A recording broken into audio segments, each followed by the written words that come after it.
It's Ben Goessling joining us now from MASNsports.com to talk a little bit about this interleague rivalry, as they so call.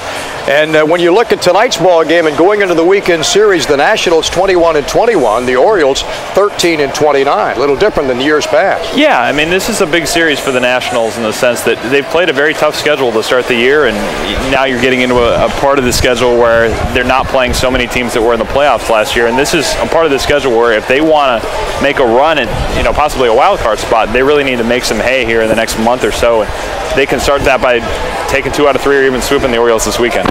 Do you agree with the fact that, or the thought that they have to be more competitive in their leagues to be a rivalry?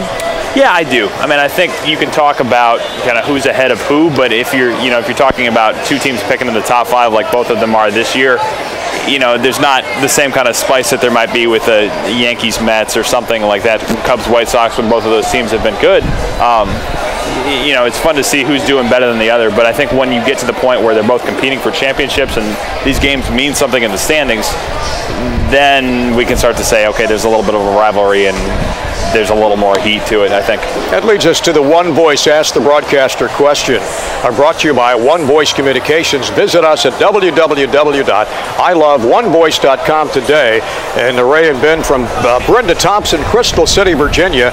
Why do they even do interleague play? It seems like the novelty has worn off. No, I don't agree with that at all. The fact that you're able to come in and play tough teams and all that. And I also have a different take on the rivalry. I think it's a matter of pride. You're playing in an area that is only 30 miles apart, 40 miles apart, cheering fans, cheering the love of baseball, and there's not a Baltimore Oriole fan that wants to be beaten by a Washington National. So I think that there's a rivalry, and I guarantee if you go on the streets and in the cafes, in the pubs, they talk about that. Yeah, I mean, I think I would agree with you there in the sense that you get to see guys that you don't normally get to see. I mean, especially if you're a National League fan, you don't get to see guys like Dustin Pedroia or Derek Jeter or somebody like that.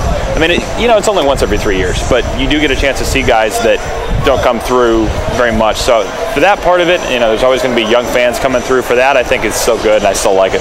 Thank you, Ben, very, very much.